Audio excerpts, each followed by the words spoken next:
معزز حاضرین، اللہ کے نبی صلی اللہ علیہ وسلم نے ارشاد فرمایا الصیام جنۃ، روزہ یہ ڈھال ہے۔ ڈھال کا مطلب ہوتا ہے کہ انسان جب دشمن سے لڑائی کرتا ہے تو لڑائی کرتے اس کا وار روکنے کے لیے ڈھال لے کر کے رکھتا ہے تاکہ اس کا وار انسان کو نہ لگنے پائے۔ اسی کو اللہ کے نبی صلی اللہ علیہ وسلم نے روزے کے اندر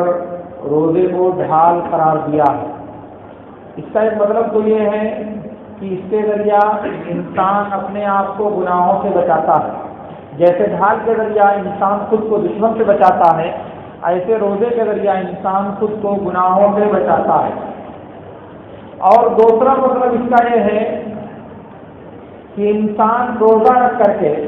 خود کو جہنم کی آگ سے بچاتا ہے۔ اور یہ معنی دوسری حدیثوں میں اللہ کے نبی صلی اللہ علیہ وسلم نے ذکر کیا ہے،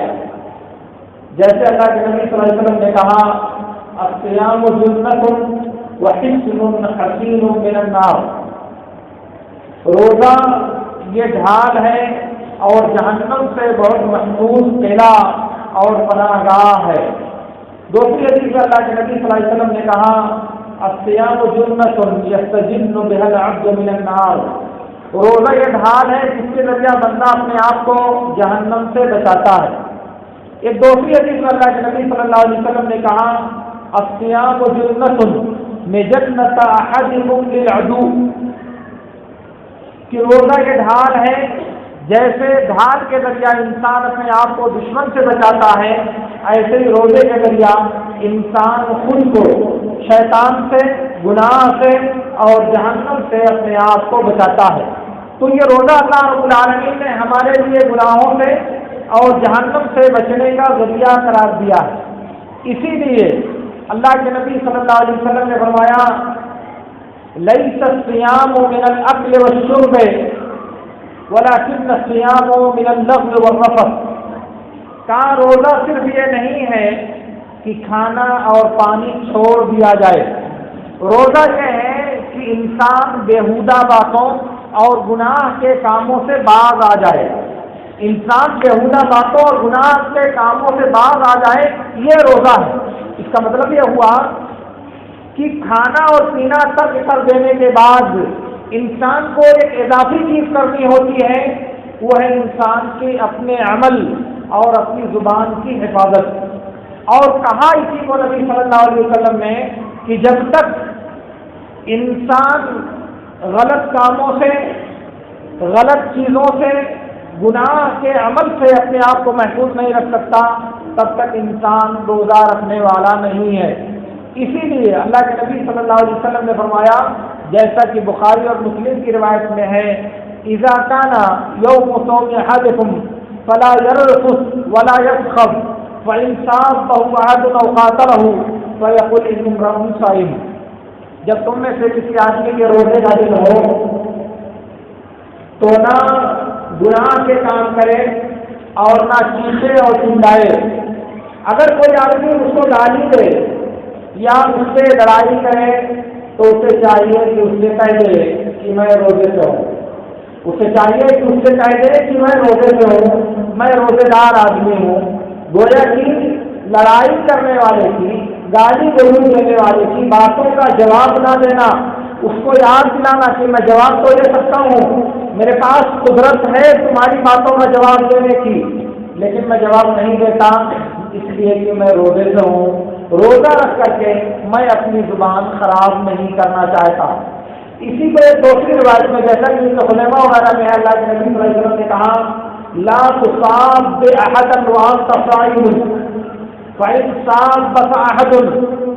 فقل انی صائم وإن كنت قائما فاجلس، کہا روزے کی حالت میں کسی کو گالی گلوچ مت دو، روزے کی حالت میں کسی کو برا بھلا مت کہو، اور اگر تم کو کوئی برا بھلا کہے تو تم اس سے کہو کہ میں روزے دار انسان ہوں، اور اگر تم کھڑے ہوئے ہو اس وقت تو بیٹھ جاؤ، اگر اس لڑائی کے وقت اگر کھڑے ہوئے ہو تو بیٹھ جاؤ۔ اس کا مطلب یہ ہے کہ انسان غصے کی حالت میں کھڑا ہوا تو بیٹھ جائے گا، وہ غصہ جو سامنے والے نے دلایا ہے وہ غصہ ٹھنڈا ہو جائے گا۔ یہ احادیث نبی صلی اللہ علیہ وسلم نے ہم کو بتائی ہیں۔ اس سے یہ سمجھ میں آتا ہے کہ روزہ کسے کہا جاتا ہے اور روزے کا جو حکم دیا گیا ہے اس کی حکمت کیا ہے۔ کیونکہ میرے دوستوں، عام طور سے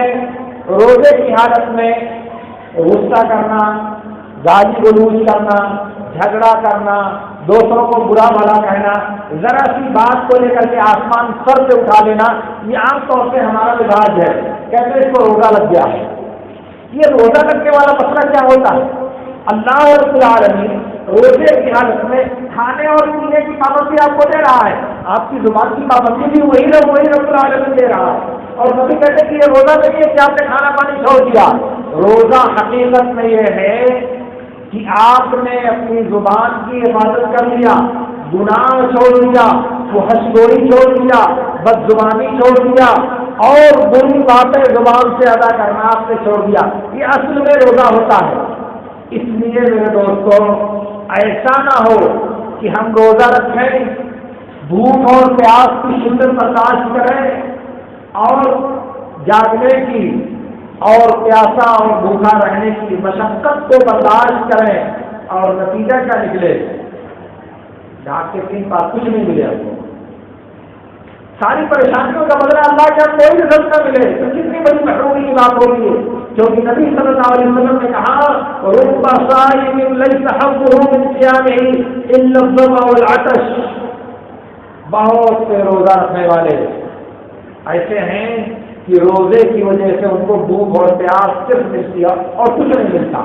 ورب صائم لیس حظه من صيامه الا السحر، اور بہت سے راتوں کو نماز پڑھنے والے ایسے ہیں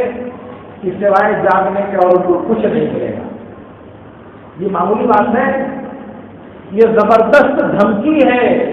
اور یہ زبردست خبر ہے محمد رسول اللہ صلی اللہ علیہ وسلم کی طرف سے ہمارے لیے کہ ہم ٹٹولیں، جائزہ لیں، اپنے نفس کا محاسبہ کریں کہ اس روزے سے ہم کو کیا مل رہا ہے،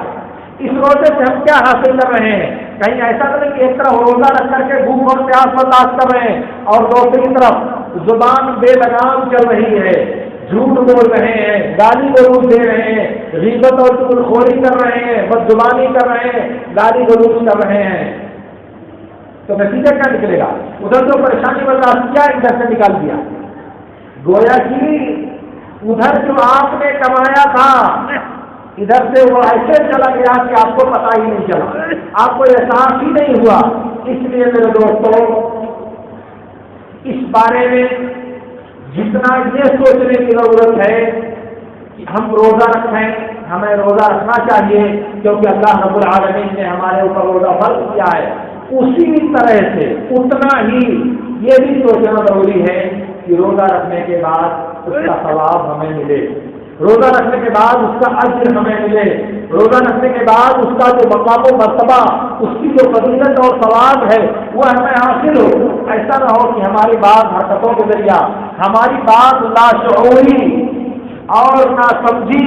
گندی حرکتوں کے ذریعہ ہم روزے کے اجر سے محروم ہو جائیں، ایسا نہیں ہونا چاہیے۔ اس لیے اللہ رب العالمین سے میری دعا ہے کہ اللہ رب العالمین ہمیں ان باتوں کو سمجھنے اور ان پر عمل کرنے کی توفیق عطا فرمائے۔